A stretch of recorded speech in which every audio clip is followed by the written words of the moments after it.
Hello from Southern Ontario, Canada, May 20th.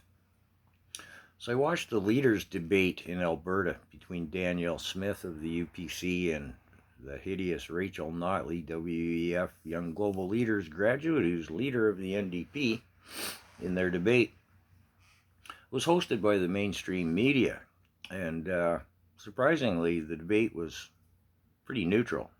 You know, one might have suspected as their host is in Trudeau's employment, it might be quite biased, but they had a very strict structure of time, so there couldn't be much messing around. A couple of points I'd like to make. Um, well, one is Danielle Smith just looked into the camera and never even just looked at Rachel Notley. Notley'd be chirping away there. Smith would just be holding up her hand and going, and then would counter whatever was being debated. A lot of debate is over the province of Alberta's healthcare situation and what the two parties' plans are.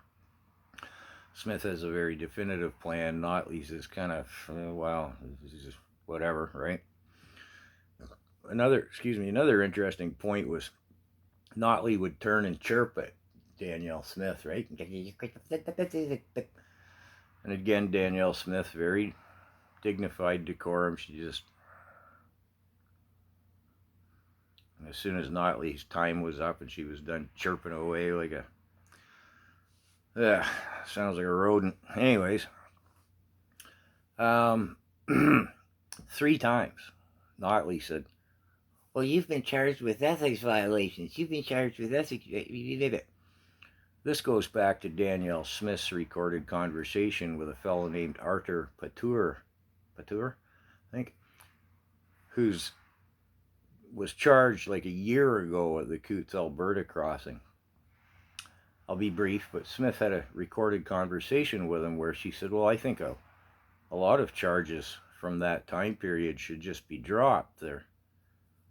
They don't serve the public good, the public interest any good at this point in time, but I can't, and she stated quite clearly, I can't influence the prosecuting crowns, nor do I think I should be able to, or that anyone in my position should be able to. She basically said, I'm sympathetic to your plight, but I can't interfere, nor would I if I could.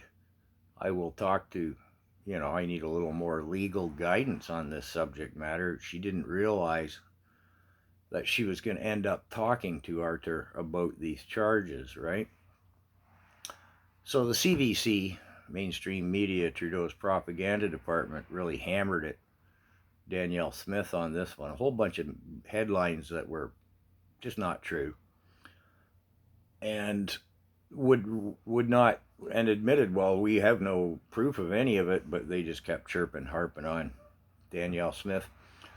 So Smith said, well, then let's have the ethics commissioner look into the matter.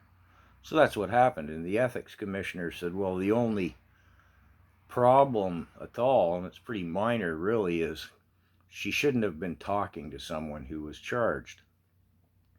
But she didn't know she was going to have that conversation when she started it, and she didn't really know she wasn't kind of supposed to, but it's not really any interference at all. It's more like, oh, you pushed the boundary there and you shouldn't have.